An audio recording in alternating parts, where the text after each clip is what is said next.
My parents told me not to come to my brother's wedding because it would be awkward. Then they offered a deal, give him my dream house, and they'd forgive me. I said no.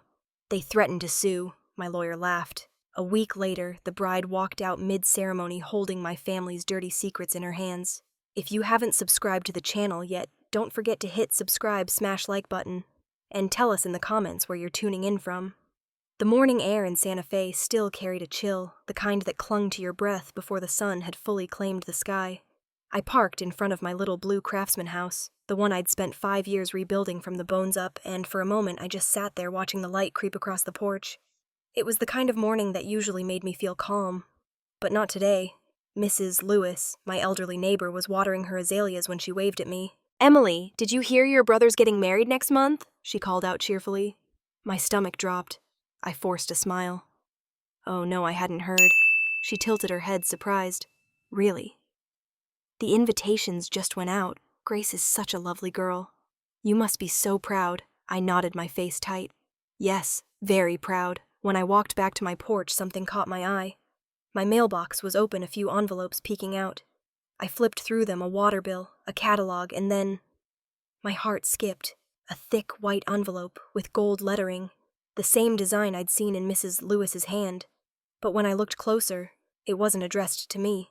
It was meant for the couple next door.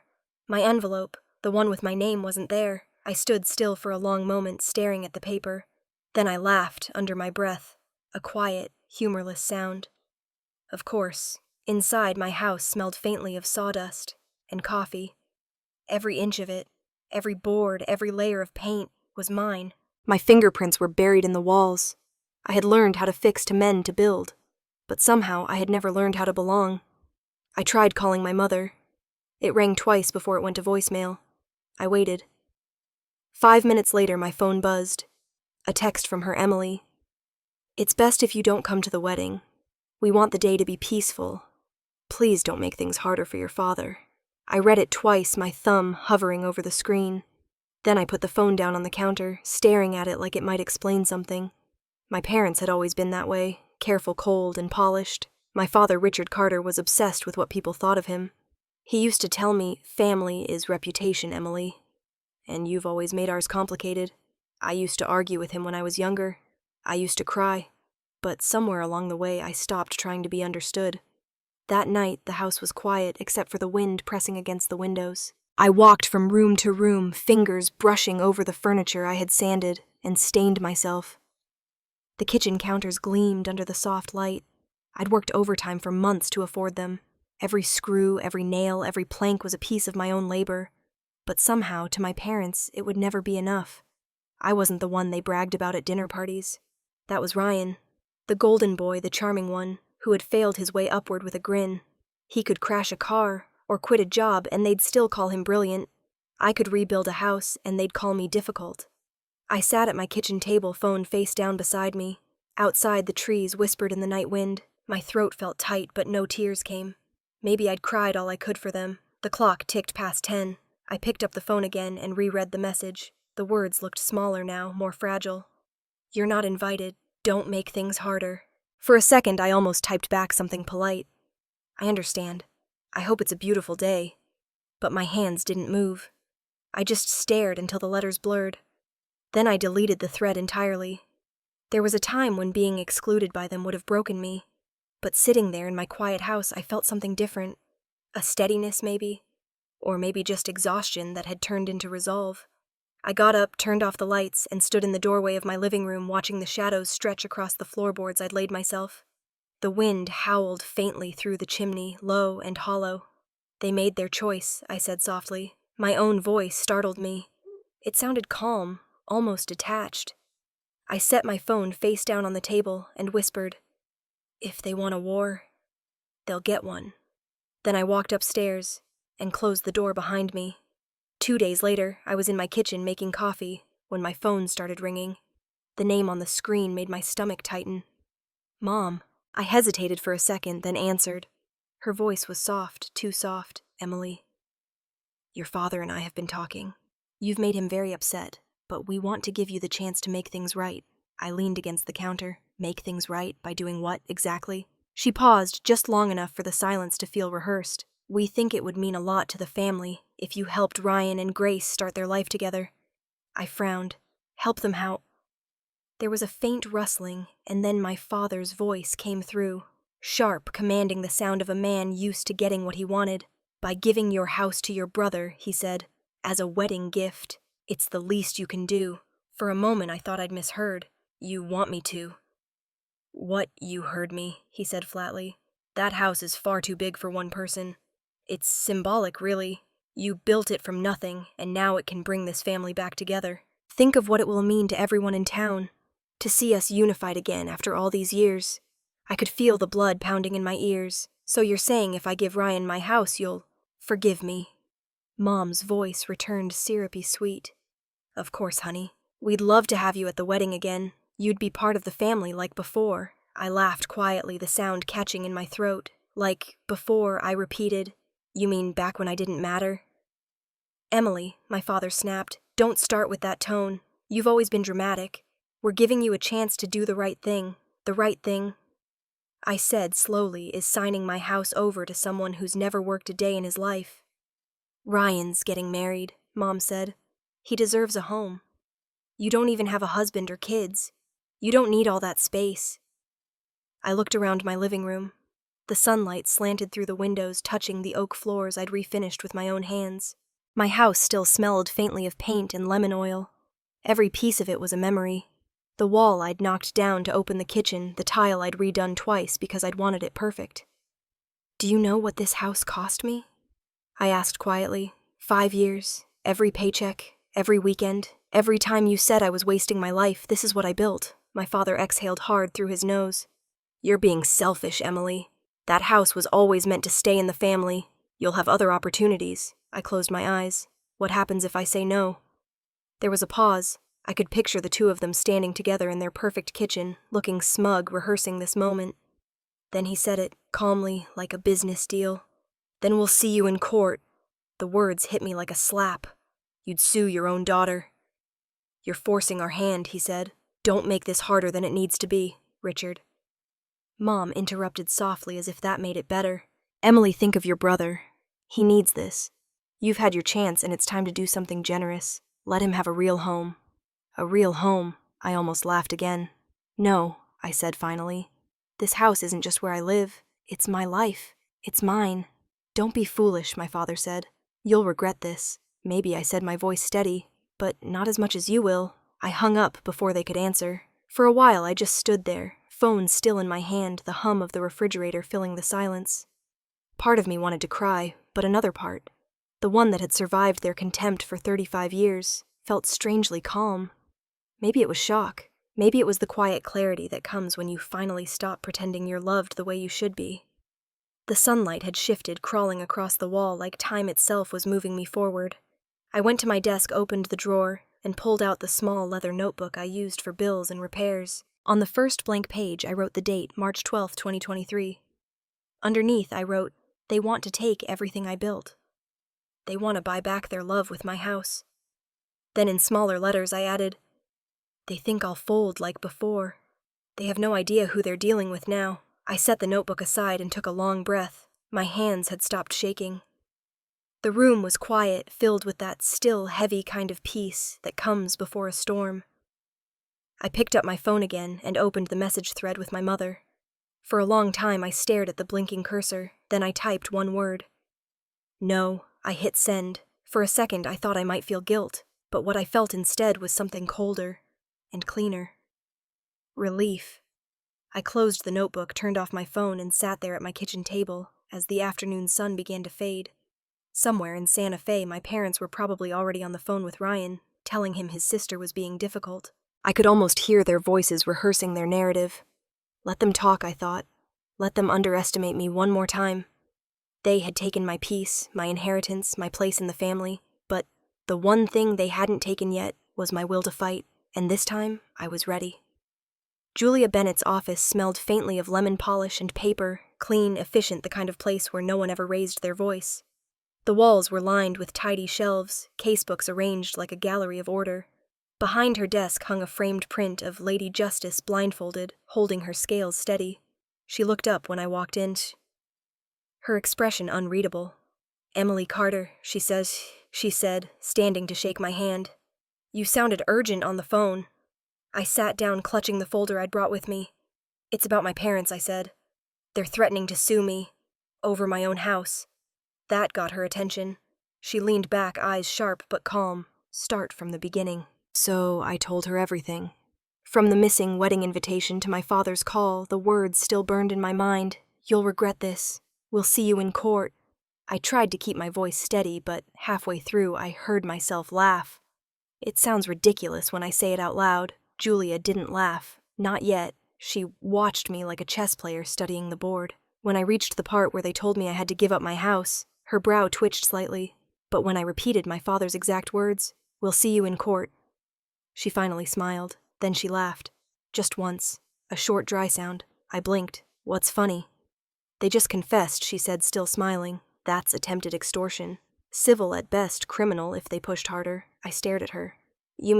I mean, she interrupted. "They're amateurs.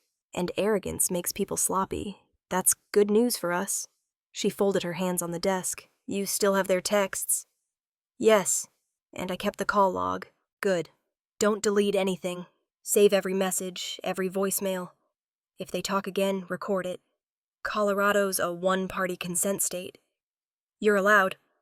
I nodded, a little dazed. I never thought I'd need a lawyer because of my parents. Julia tilted her head. "You'd be surprised how often I hear that sentence." She got up, poured herself a glass of water, and then one for me. "Emily, they're used to you being scared. They think you'll fold the way you used to when you were 20. I looked at her. "And you think I won't?" She gave me a small, knowing smile.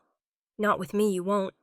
For a moment, I just sat there holding the glass, feeling the weight of the situation settle around me. It was strange.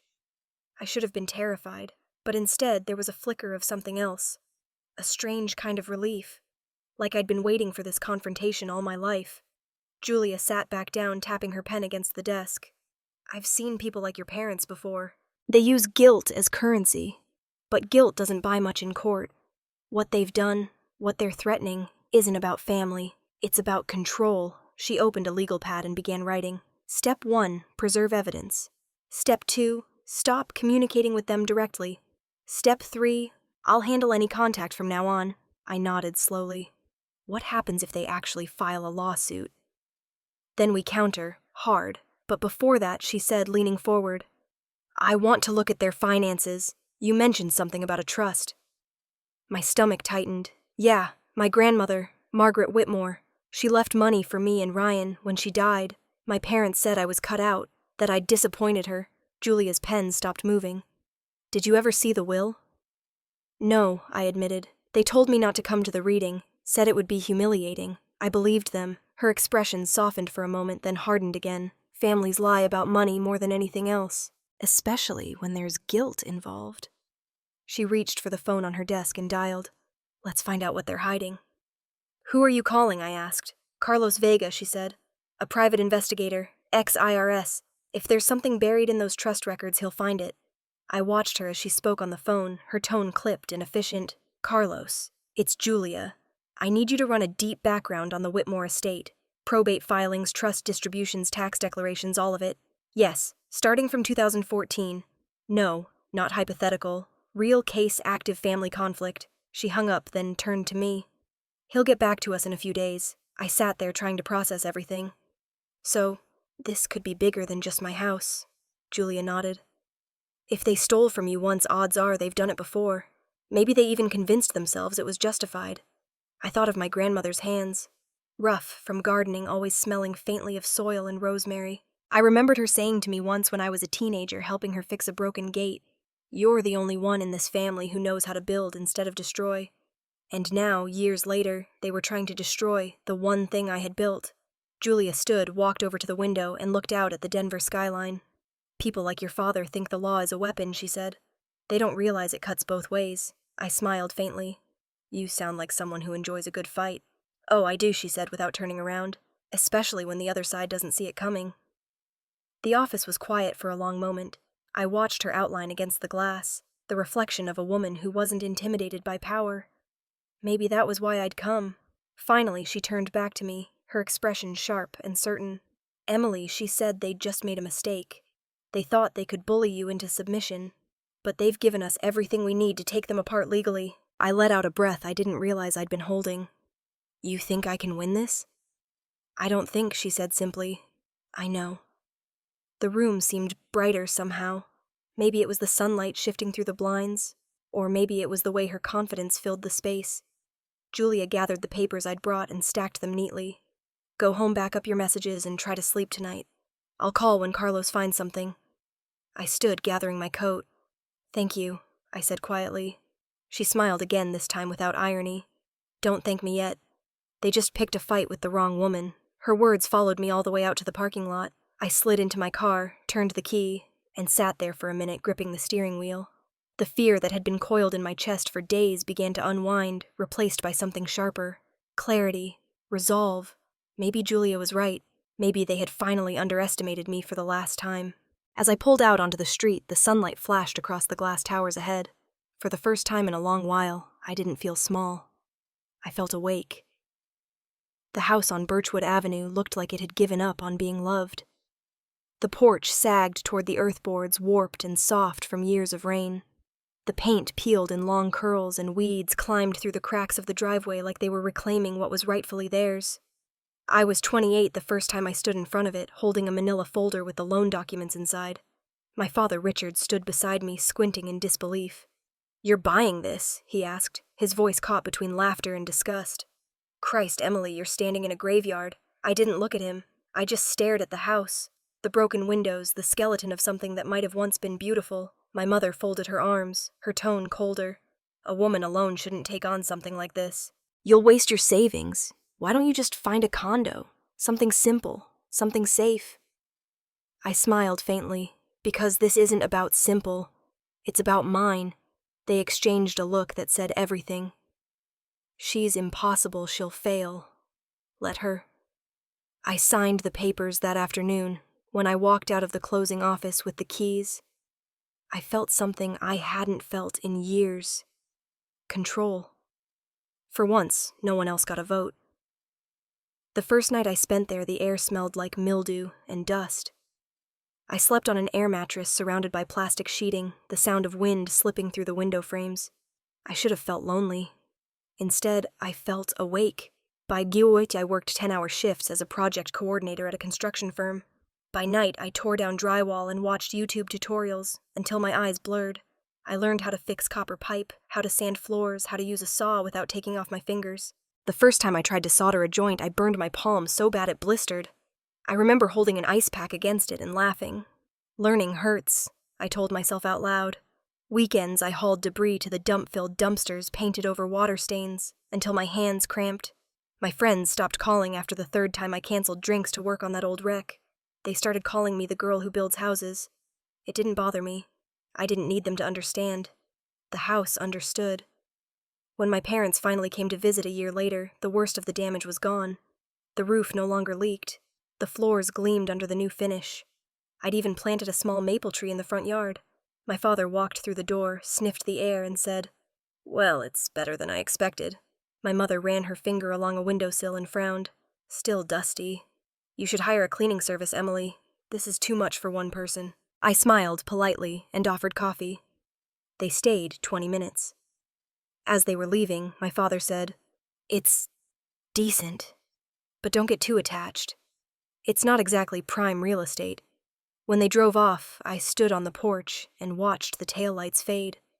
The silence they left behind felt heavier than before. I looked up at the house, at the chipped trim I hadn't gotten to yet, and whispered, "At least you don't lie." Over the next few years, the house became my world. I stopped taking vacations. Every extra dollar went into new tools, lumber, and paint. My coworkers spent weekends skiing in Aspen. I spent mine on ladders. There was one night in 2010 I'll never forget. It was late October, and the sky broke open over Denver, rain hammering the roof like nails. I was upstairs half asleep when I heard the slow, steady drip of water on the floorboards. My stomach sank. I grabbed a flashlight and climbed up into the attic. The leak was small but cruel. A single line of water cutting through the ceiling plaster. I spent hours patching it, balancing on beams while the wind howled. My jeans were soaked, my hair plastered to my face, hands raw and shaking. I dropped a screwdriver at one point and it clattered across the rafters into the darkness below. At 3 a.m, the rain finally stopped. I sat there, dripping flashlight flickering, staring up at the roof I'd just sealed. Not perfect, not pretty, but strong. And for reasons I couldn't explain, I started to laugh. A low, breathless laugh that turned into something close to crying. "At least you're honest," I whispered to the ceiling. "At least you don't pretend to love me." By the time the sun rose, the leak was gone. The air smelled like wet wood and triumph. Years later, I'd tell people that fixing that roof was the hardest thing I'd ever done. But that wasn't true. The hardest thing was learning to stay when no one came to help. Sometimes after long days at work, I'd come home and just stand in the doorway. The light from the kitchen would spill across the new floors, soft and golden. The hum of the refrigerator, the quiet creak of the wood under my feet. It was the sound of something alive again. I built this place with my own hands, I'd think. Every nail, every scar in the wood meant I had survived another day. My parents visited a few more times over the years, always with the same tone of faint disapproval. "Still working on that house?" my mother would ask, as if she couldn't understand the point. My father would smirk. "You should sell it while it still looks halfway decent." But I never listened. The house was mine, and I wasn't done with it. Maybe I never would be. When I think back on it now, I don't know if I built that house or if the house built me. Maybe both. It gave me something my family never could. A place that didn't lie, didn't ask me to be smaller, didn't make me earn my right to exist. It wasn't perfect, but it was mine. And for the first time in my life, that was enough. The next time I sat in Julia's office, the air felt heavier. She had pulled the blinds halfway down, the kind of dim light lawyers seem to favor when truth got ugly. A man was already there when I arrived, a tall, quiet figure in a gray suit. His handshake was firm, his expression unreadable. "Emily Julia said this is Carlos Vega. He's been looking into the Whitmore Trust." Carlos opened a thin black folder and set it on the table. "Your grandmother's estate was probated in 2014, he said. She left 2 equal trusts, $250,000 each, for her grandchildren payable when you and your brother turned 30. I frowned. That can't be right. My parents told me I was cut out. Carlos flipped a page and slid a photocopy of the will toward me. There it was in neat, formal language. To my beloved grandchildren Ryan Carter and Emily Carter in equal shares. My name written in ink I'd never seen. I felt my throat tighten. So I was never cut out. Julia leaned forward. "No, you were stolen from..." Carlos pointed to the next page. "Here are the withdrawal records. Over 3 years beginning in late 2014, funds were drawn from your portion of the trust by the trustees, your parents. Each check was labeled as a management fee, family reimbursement, or education expense." He turned another page showing a spreadsheet of transactions. 30,000 here, 25, there, 50 for family travel. He looked up at me. "Your father signed every one." For a moment I couldn't breathe. My mind went back to those years, the lean ones, the nights I'd eaten instant noodles at my kitchen table, counting the days until the next paycheck. The second job I'd taken drafting blueprints after hours trying to afford shingles and pipes. And somewhere across the ocean they were sipping wine in Italy. I thought I was broke because I made bad choices. I said quietly. But I was broke because they were spending my inheritance. Carlos didn't look away. "That's correct. They used your money, and they did it while telling you you'd been disinherited. It's not just unethical, it's illegal." Julia tapped a pen against her desk. "Inheritance, misappropriation, breach of fiduciary duty, and fraud. They were the trustees. That comes with legal obligations." I sat back in my chair. The room felt too small. I could hear my heartbeat in my ears. "They lied to me for almost 10 years, I said. They watched me struggle, watched me work myself raw, and never said a word." Julia's voice softened. "They wanted you to believe you were the problem. It kept you quiet." I swallowed hard. I remember the day I bought the house. My father told me I was being reckless, that I'd call him in a month begging for help. "And you didn't," Julia said. "No," I said. "But they helped themselves." Carlos closed the folder gently. "We can recover this," he said. "You have a clear claim. I'll start with the bank records and verify every withdrawal." Julia's tone turned sharper again. "And in the meantime, we prepare for what's coming. They're going to try to use the same arrogance that drove them to steal to intimidate you now. Don't let them..." "I won't," I said, though my voice shook. I looked down at the paper again, at my grandmother's name. "She trusted them. She trusted you too," Julia said quietly. "She just didn't get the chance to see you win." Something broke loose in me then, not tears exactly, but something deeper. The years I'd spent trying to earn their approval, believing I'd failed. The shame that had settled like dust over everything I did. They let me believe I wasn't good enough, I said. They let you believe you didn't deserve anything, Julia corrected. That's how people like them keep control. For a long minute, no one spoke. Outside, a siren wailed faintly in the distance. I thought about all those nights, sanding floors, fixing leaks, staring at the ceiling, wondering why I wasn't enough for them. I wasn't poor. I wasn't unwanted. I was robbed. Finally, I looked at Julia. What do we do next? Her expression hardened in that way I was starting to recognize, like a switch flipping from empathy to strategy. We build the case, she said. They took from you once. Now they want your house. It ends here. Carlos stood, sliding the folder back into his briefcase. I'll send the verified records tomorrow, he said. And one more thing, don't contact them. Let them make the next move. I nodded, feeling the faint tremor in my hands. They'll call. I said, they always do. When Carlos left, Julia stayed silent for a while, studying me. Then she said, you know they didn't just take money. They took something else. I met her eyes. What? Your sense of safety, she said. Your peace. They cut out the part of you that still believed family meant love.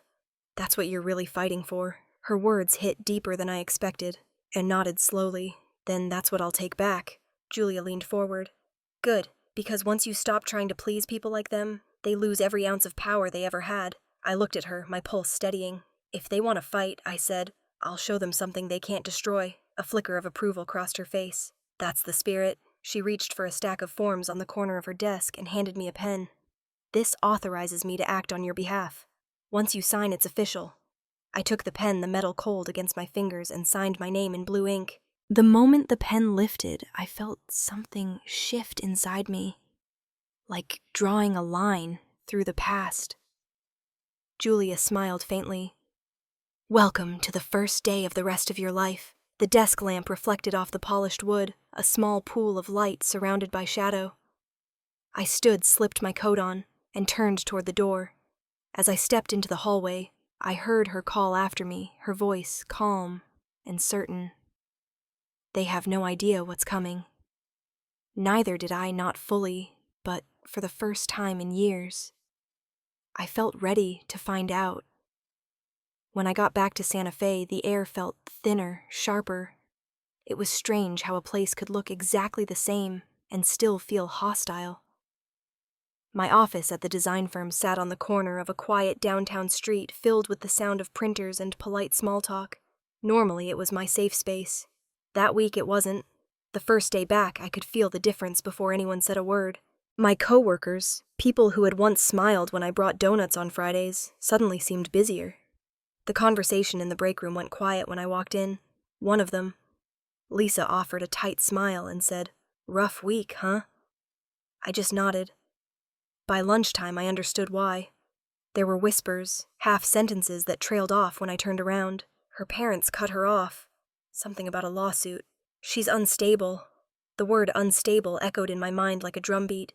That evening, I stopped by a cafe near the plaza, needing somewhere I wouldn't have to pretend. I ordered black coffee and sat by the window pretending to read emails. At the next table, two women were talking in the kind of stage whisper people use when they want to be overheard. "Did you hear about that woman who got kicked out of her own brother's wedding?" one said. "Oh, you mean the Carter girl, the one who's suing her family?" I froze. Apparently she's been difficult for years, her poor parents. She tried to take their house or something. I looked down at my hands, nails, bitten knuckles white around the coffee cup. For a second, it hurt so badly, I could barely breathe. Then slowly the pain settled into something colder. I thought, they've done this before. Rewrite the story. Change the ending, make me the villain. That was their gift, and I'd spent half my life letting them. I finished my coffee, left cash on the table, and walked out without looking back. The next morning I sat at my kitchen table, the sunlight slanting through the window, and opened my laptop. A blank desktop stared back at me. I created a new folder and named it Truth. I started small. Screenshots of texts called logs, old photos from my grandmother's house. Then I went into the closet and pulled out the storage box where I'd kept her letters and the faded folder of financial papers she'd left behind.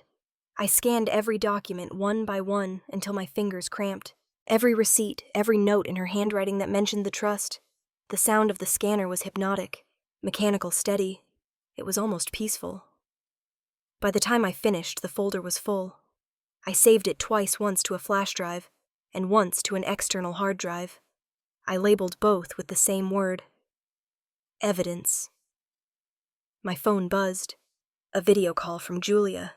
Her face appeared on screen, framed by the warm light of her Denver office. Carlos just finished cross-checking the records, she said. It's bad, Emily. They've been moving money through something called the Carter Family Arts Foundation, basically a tax dodge. It's not just theft anymore. It's fraud. I blinked, then laughed quietly. Of course it is. They always said they were patrons of the arts. Julia's expression softened. They're not done, you know.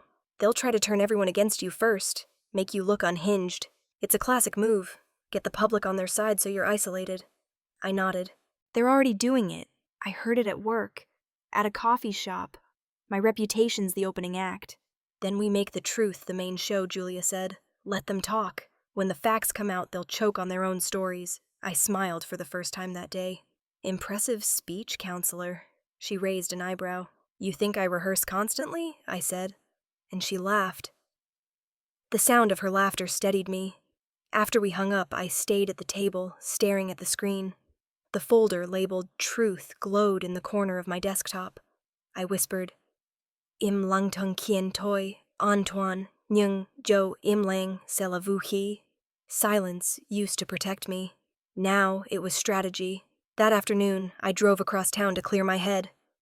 As I passed the historic district, I saw a new banner stretched across the fence of the church where Ryan's wedding would take place. Ryan and Grace. Love is family. The words shimmered gold against the white fabric. I slowed the car, pulling over to the side of the road. For a long moment, I just stared. The irony was almost elegant. Love is family, I murmured. Then let's redefine love.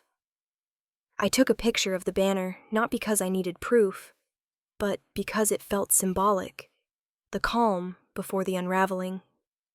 That night, the sky over Santa Fe was heavy with wind.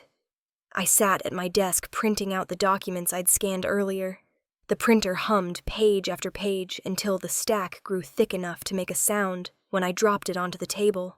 I gathered the pages, slid them into a large manila envelope, and wrote across the front, in bold black marker, Round 1.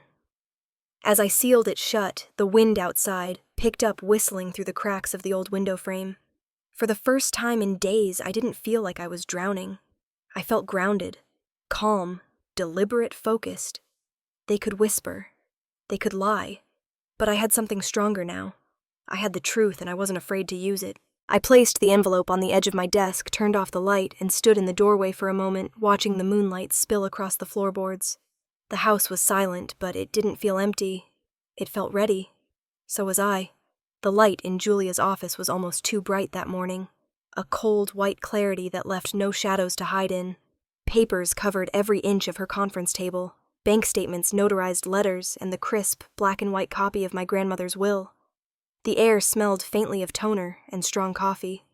Carlos sat across from me, flipping through his notes with the calm precision of someone who never spoke more words than necessary. He adjusted his glasses and looked up. We've confirmed the full scope, he said. $250,000 from your trust account. Every withdrawal signed by Richard or Helen Carter. And this, he slid a page toward me, is from the Carter Family Arts Foundation, a non-profit they founded in 2015. The timing matches. Money from your inheritance was routed through it and then reclassified as philanthropic support. Julia leaned back in her chair, tapping her pen, which is fancy language for tax evasion. My stomach twisted. They built a fake charity. Carlos nodded. A shell, basically. The IRS records show minimal activity, but several large donations. All from your trust. I stared at the document.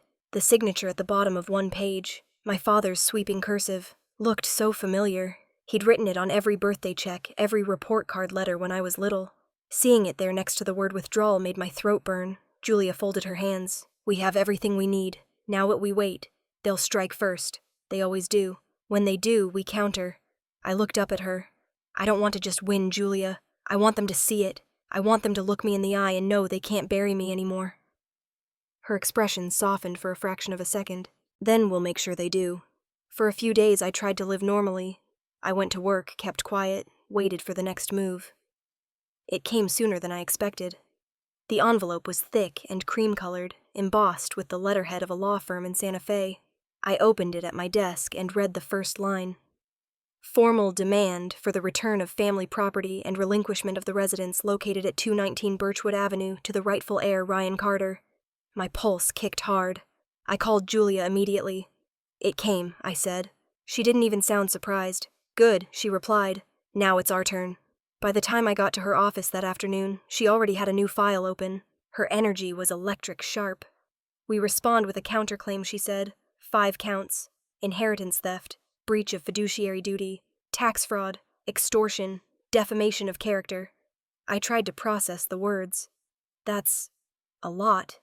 "That's justice," she said. "They built a case out of lies. We'll build ours out of facts." Carlos laid down more documents, a full audit trail, every date, every account. The bank verified all transactions. "There's no room for interpretation. They took what was yours." Julia's voice was calm, deliberate. "Emily, once we file this, there's no going back. It becomes public record. Are you ready for that?" I hesitated for a moment, staring at the stack of papers between us. My name sat on the first page in bold print, defendant and counterclaimant, Emily Carter. It looked surreal, but something inside me, something that had been waiting years, finally steadied. "I've been ready since the day they told me I wasn't enough." I said. Julia smiled. "Then let's do it." She began dictating the legal response, her voice clipped, and certain each accusation like a hammer strike.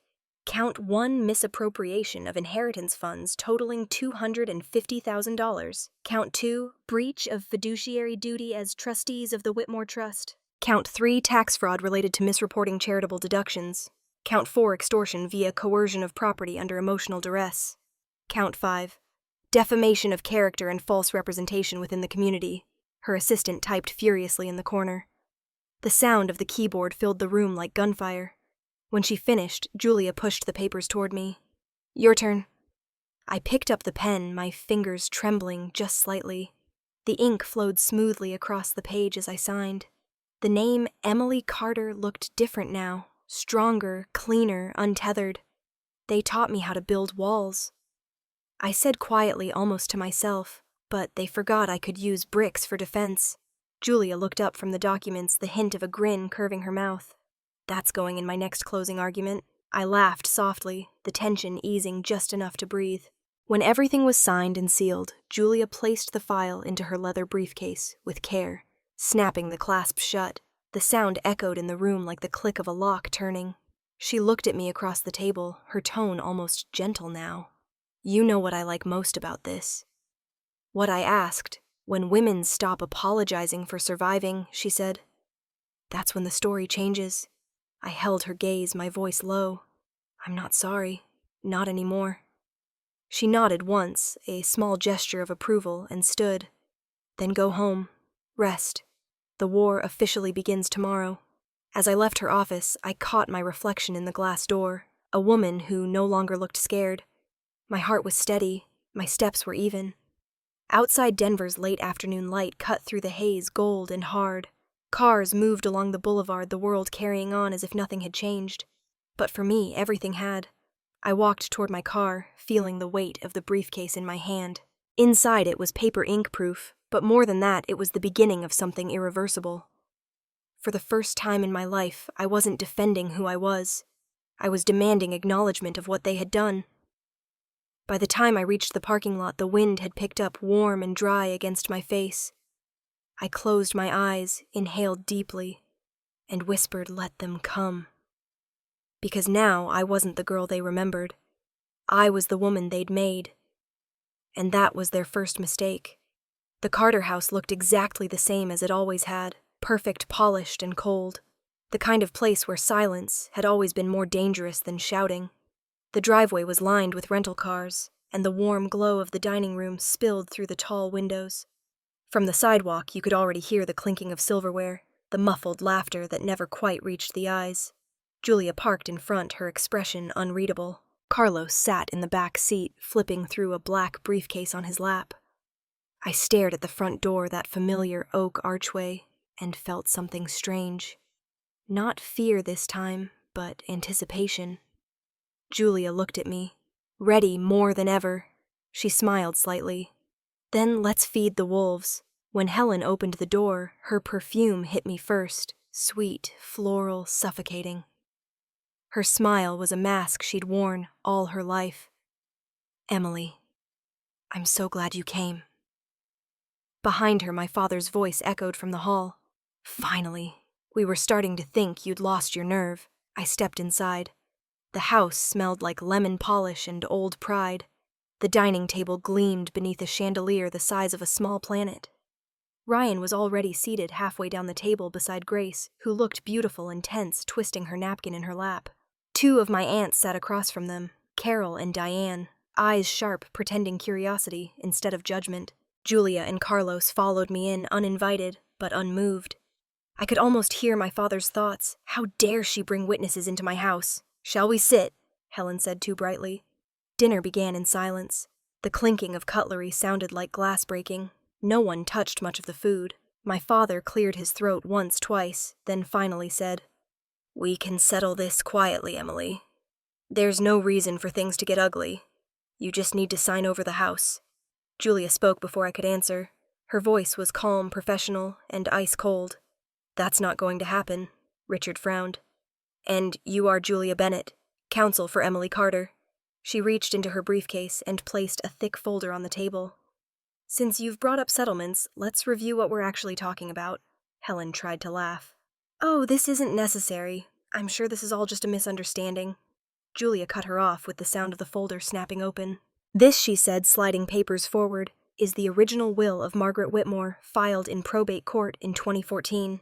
It names two beneficiaries, Emily and Ryan Carter, equal shares." The room went still. Grace's eyes flicked toward Ryan. Julia continued flipping another page. "Here are the bank statements showing $250,000 transferred from the Whitmore Trust account, your daughter's portion, directly, into personal accounts belonging to Richard and Helen Carter, each withdrawal labeled as management fees or reimbursements. And here," she produced another document, "is your joint tax return from 2016. You reported donations to a charitable foundation that doesn't actually exist." Carlos set a printed photo of the IRS record in front of them, like a dealer laying down the final card. Richard's face flushed red. "You can't just... These are private records." "Not anymore," Julia said smoothly. "The trust is a matter of public record. So are your taxes." Helen reached for her wineglass, hands trembling slightly. "You're twisting things. We took those withdrawals to manage family affairs. Emily wouldn't understand the financial side." Julia looked her dead in the eye. The financial side being fraud. Richard slammed his fist on the table. "Are you threatening me?" Julia didn't even flinch. "No, I'm informing you. You have 48 hours to withdraw your lawsuit and return the $250,000 you stole, or this entire file goes to the IRS and the press." The chandelier trembled slightly from the impact of his outburst. Helen made a small sound and clutched her chest, slumping dramatically in her chair. "Oh, Richard, I feel faint." Aunt Carol jumped up. "Someone get her water. The performance would have fooled anyone who hadn't grown up watching it." Ryan finally spoke, his voice shaky. "Mom, stop. Just stop." Grace turned to him, eyes wide. "What is she talking about, Ryan? Did you know about this?" He froze, staring at his plate. His silence was louder than any confession. Grace's voice cracked. "You knew. You've known all along." He didn't look up. My father started to speak again, but I was already standing. "Enough," I said quietly. The room fell silent. I looked at each of them in turn, my father's fury, my mother's feigned fragility, Ryan's shame. I spent my whole life being afraid of this family, of this house, of what you could take from me. But that ends tonight. My mother sat up suddenly, her face pale but her voice sharp. "You can't talk to us this way. We're still your parents." I met her eyes. "You stopped being that a long time ago." Julia closed the folder, calm as ever. "We'll expect your lawyer's response by the end of the week." Richard glared at her. "You'll regret this." Julia smiled faintly. "I doubt it." Carlos quietly collected the papers and placed them back into his briefcase. Grace's chair scraped as she stood. Her voice trembled, but it was clear. "I think I've heard enough. She walked out of the room, heels clicking against the marble floor. The sound followed her like a countdown. Helen's tears began again, loud theatrical sobs. Carol patted her shoulder, whispering nonsense meant to fill the silence. Richard just sat there, fists clenched, jaw tight, face blotchy red. I stepped back from the table, my hands steady. "I'm not afraid of you anymore." I turned toward Julia and Carlos. "We're done here," Julia nodded, and the three of us walked out together. The air outside was cool and clean, so different from the suffocating tension inside. I looked back once through the front window at the family I used to believe I belonged to. Their silhouettes stood frozen in the dining room light, surrounded by the wreckage of their own lies. Then I faced forward, took a deep breath, and followed Julia down the steps toward the car. For the first time in my life, leaving that house didn't feel like running away.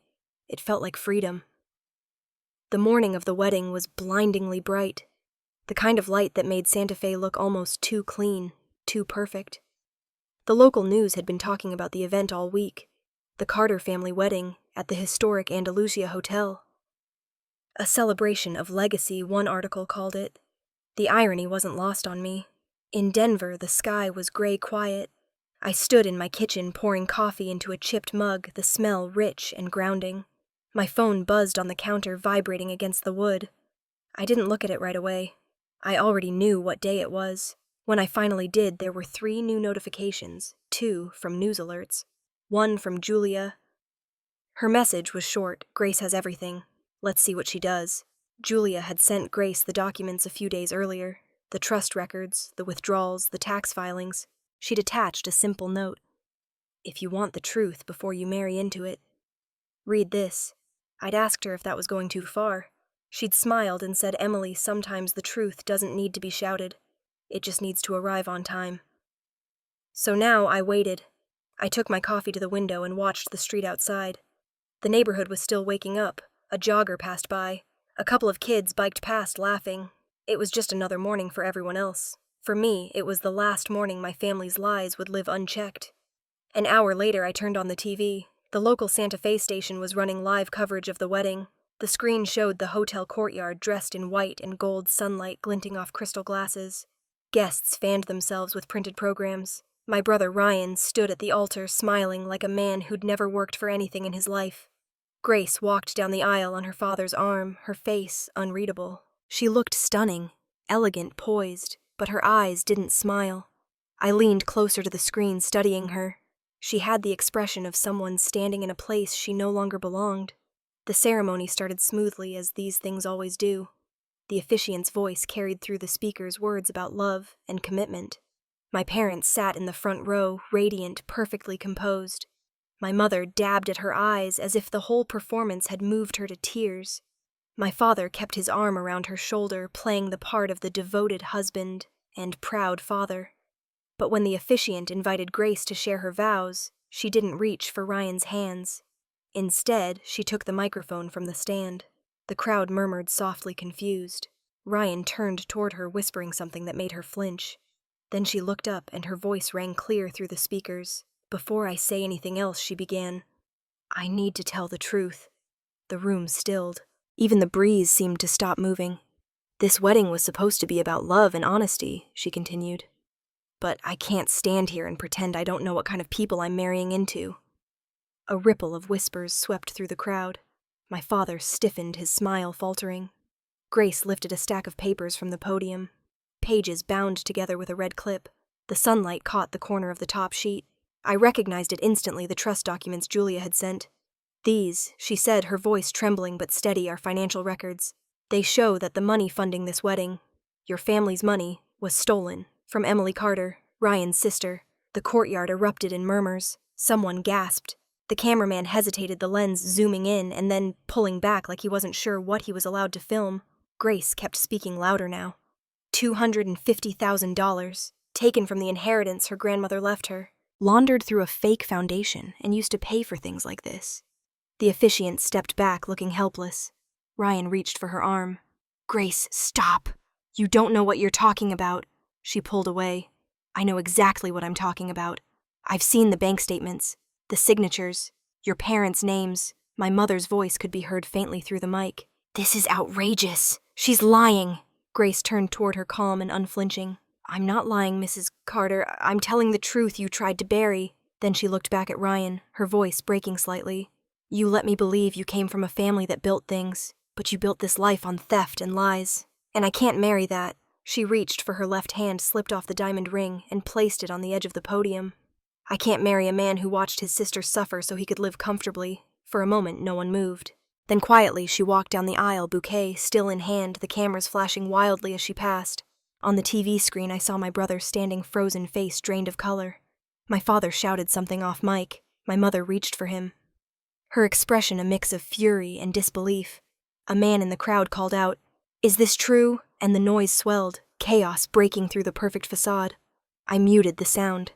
I didn't need to hear it. For a long time, I just stood there, the cup of coffee cooling in my hand, watching my family unravel in real time. They had spent years controlling every story, every conversation, every version of the truth. And now, under the bright Santa Fe sun, they couldn't control a single word. Later, people would send me links clips, screenshots of headlines. Bride exposes family scandal at Carter wedding. Inheritance fraud turns ceremony into spectacle. My name appeared in some of them. Most just called me the estranged sister. That was fine. I didn't need credit. I just needed silence. I turned off the TV. The house felt still again, like after a storm. They said the cameras caught my parents' faces when Grace made her speech. My mother pale as marble, my father frozen mid-smile. Someone described them as white as ghosts. I wasn't there, but I could see it clearly in my mind. The moment the performance ended, and the truth finally filled the room.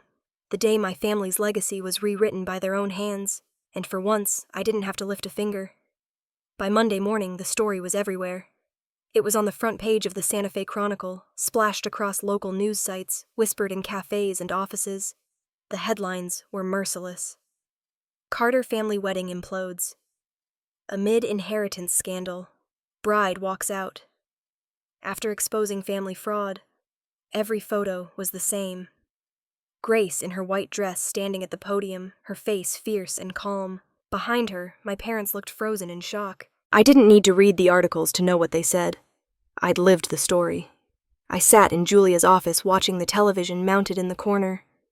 The morning news anchor was narrating every sordid detail. Julia turned down the volume, then looked at me. Well, she said it seems the truth didn't just come out, it exploded. I smiled faintly. Grace did what I couldn't. She did what they forced her to. Julia replied, People like your parents always think they can control the narrative. Now the narrative has teeth. On screen, a journalist read statements from the Santa Fe Arts Council. My father had been asked to temporarily step down from his board position, pending review of financial misconduct allegations. My mother's country club had revoked her membership in light of recent events. Julia muted the TV completely. Their lawyer reached out this morning, she said. They want to settle privately. I looked up from the mug of coffee in my hands. Settle. They're offering to withdraw the lawsuit over your house if you drop the counterclaims. No admissions of guilt, no restitution. Just a quiet ending. I took a slow sip. They think they can buy silence. That's the strategy, Julia said. They want this gone before the IRS starts sniffing around. I set the mug down carefully. No, I don't want quiet. I want it recorded. I want it on paper that they lied, that they stole.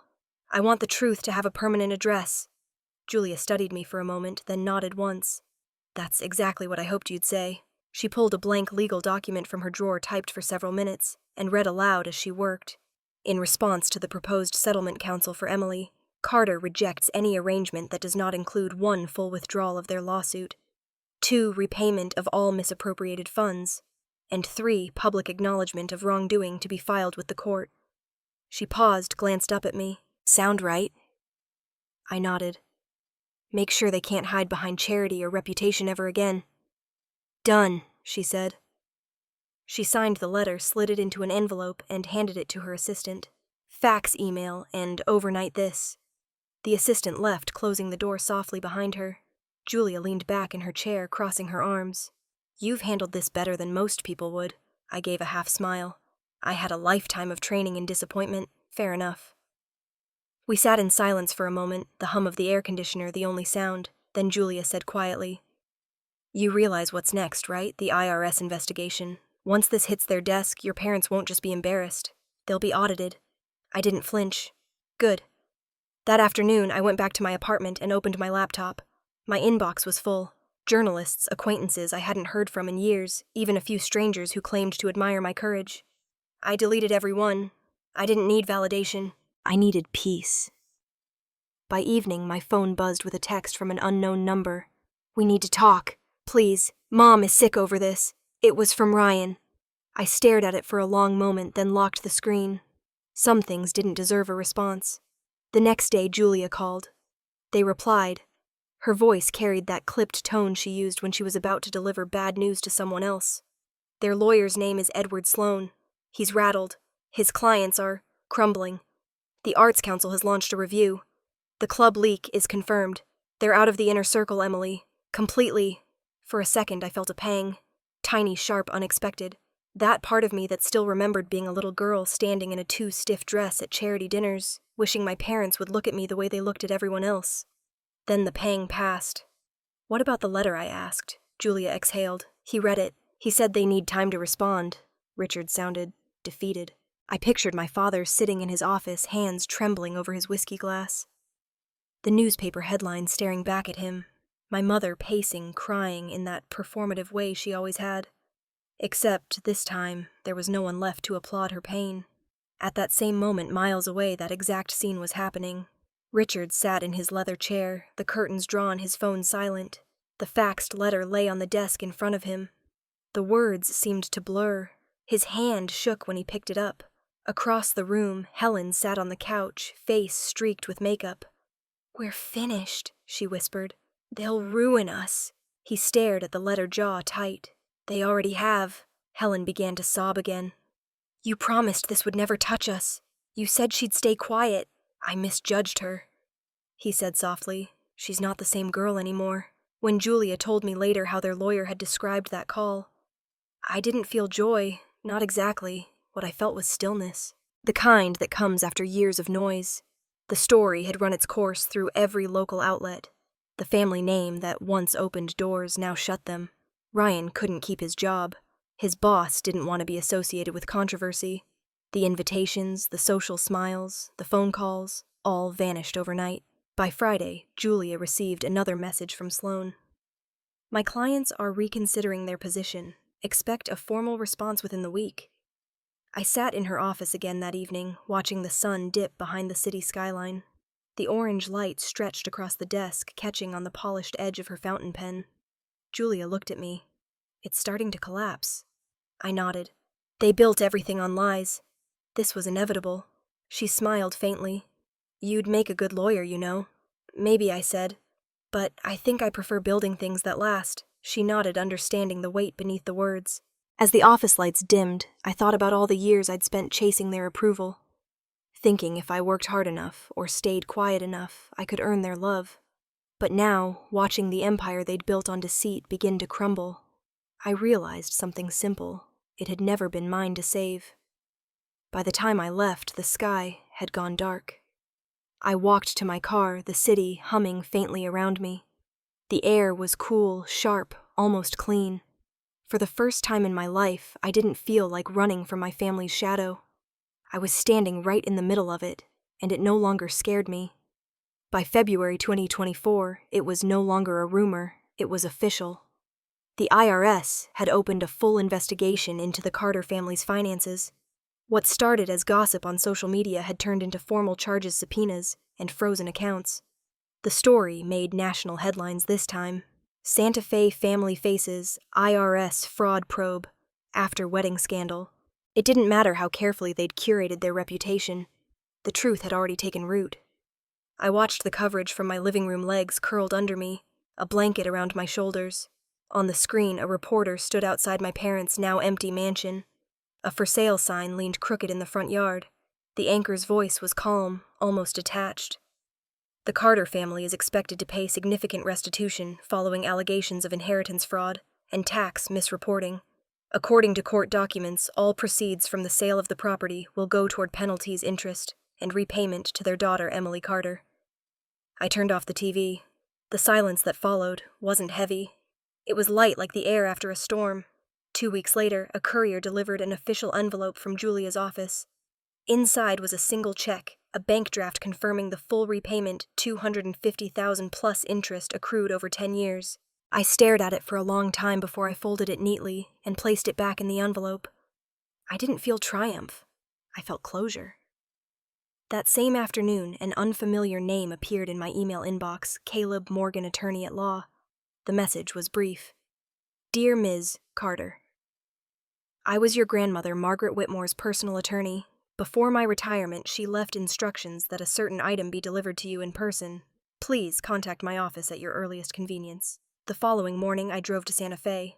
His office was on the second floor of an old brick building near the plaza, the kind of place that still smelled faintly of paper and dust. When I walked in, an elderly man stood by the window sorting through files. Ms. Carter, he said, his voice warm but shaky. Thank you for coming. He gestured to a chair and sat across from me. The desk between us was covered in stacks of old case folders. On top of one pile sat a small wooden box and a slim folder bound with twine. Your grandmother trusted me, he said, sliding them toward me. She was a remarkable woman, ahead of her time. Before she passed, she left this with explicit instructions. It was to be delivered only to you upon my retirement or her death, whichever came later.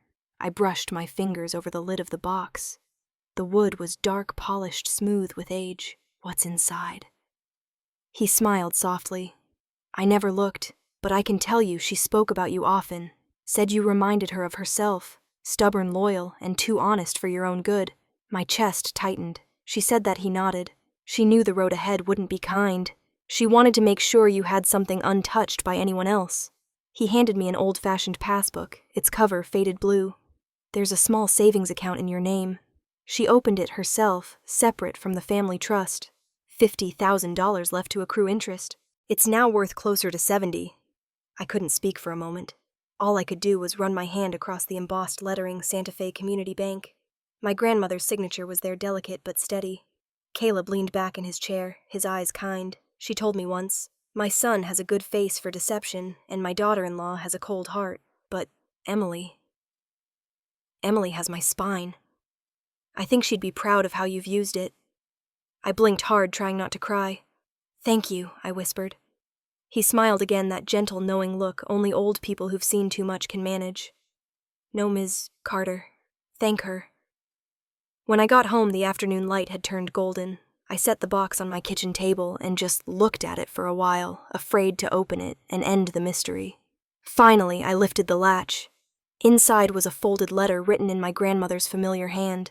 The paper had yellowed slightly at the edges, but her words were clear. My dearest Emily, if you are reading this, it means time has done what it always does. It has tested you. I know my son and his wife better than they know themselves. They will take, they will wound, and they will tell you that silence is peace. But my darling, silence can be strength, or it can be surrender. Choose which kind you carry. Do not let their noise drown your purpose. Build what they cannot destroy. Remember, courage is not loud. Sometimes it looks like standing alone, with steady hands. You were never cut out. Emily, you were protected, with all my love.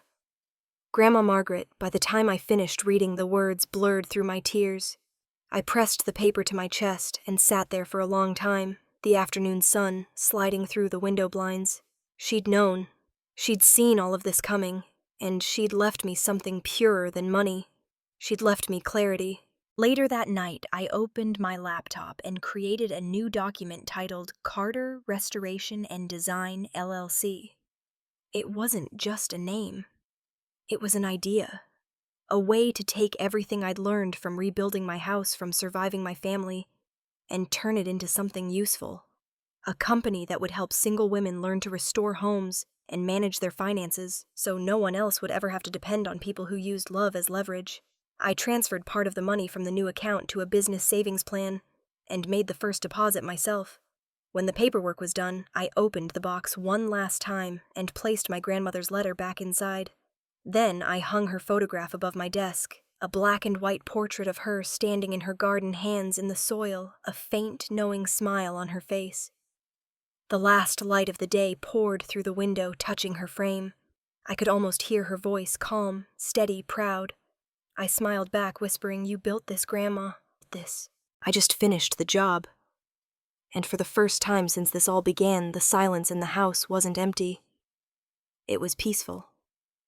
Summer in Denver came early that year. The air was warm but clean, carrying the scent of pine from the foothills. Inside my workshop, sunlight streamed through the open bay doors, spilling across rows of lumber paint cans, and the laughter of women learning how to rebuild their first walls. Measure twice, I called from the drafting table, cut once. They laughed, teasing me for repeating my favorite phrase, but they listened. Some were widows starting over. Some were single mothers who'd never held a power drill before, and some were just women who'd been told too many times that they couldn't do things for themselves. I watched them handle the tools confident and steady, and felt something settle inside me. A quiet pride that had nothing to prove anymore. Carter Restoration and Design had been running for almost a year now. What started as a single project, one woman fixing her own broken home, had turned into a team, a purpose. The old house on Birchwood Avenue, the one I once rebuilt alone, was now our company's office. The living room had become a design studio, the dining room a shared workspace full of sketches and blueprints. Out back, the greenhouse was alive again, filled with green vines curling toward the glass roof. Most mornings I started my day there. I'd water the plants, let the light hit my face, and breathe in the peace I'd spent half my life chasing. That afternoon, I sat at my desk reviewing project proposals when my laptop chimed. It was an email from Julia. The subject line read simply, "Case closed." I opened it. The message was short. "The final payment has cleared. All accounts settled. The file is officially closed." For a long moment I just stared at the words. Then I smiled. Not the tight, defiant smile I used to wear like armor, but a small, calm one. I clicked delete, closed the laptop, and leaned back in my chair. I didn't need the paperwork anymore. Justice had already happened. Outside I could hear hammers and laughter as my team worked in the yard. A group of new trainees were rebuilding an old pergola, arguing good-naturedly over measurements. The sound filled the air with life. I wasn't angry anymore. Anger was heavy. It had kept me tethered to a past that no longer existed. I'd learned that forgiveness wasn't about them, it was about freedom. Across the state line in Santa Fe, life had gone quiet for the Carters. Their mansion had sold months ago. The new owners had painted over the white columns, erasing the last traces of the family crest. My parents had moved into a small 2-bedroom apartment on the edge of town, where no one called them Mr. and Mrs. Carter anymore, just Richard and Helen. Ryan worked at a hardware store stocking shelves and mixing paint for customers who didn't know his last name. Sometimes people told me they'd seen him there. I never asked for details. I didn't need to. There were no more lawsuits, no more whispers, just distance and peace. One evening, as the sun began to set behind the mountains, I brewed a pot of chamomile tea and carried a cup into the greenhouse. The light filtered through the glass, soft and golden. The air smelled of soil and jasmine.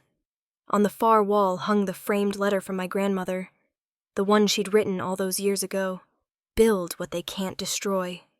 Every time I read those words, I understood them a little differently. At first, I thought she meant houses, foundations, things I could touch and fix. But now I knew she meant something else. Something quieter. She meant peace, integrity, self-worth. I traced the edge of the frame with my fingertips and whispered, "I did it, Grandma." A breeze rustled through the open door, carrying the sound of laughter from the yard. My team had finished for the day, but no one was in a hurry to leave. They lingered, talking, smiling free. I sipped my tea and watched the sky shift from gold to pink to deep blue. People always imagine justice as thunder, loud, dramatic echoing across the world. But they're wrong. Justice isn't a storm. It's a sunrise. Quiet, steady, and impossible to stop.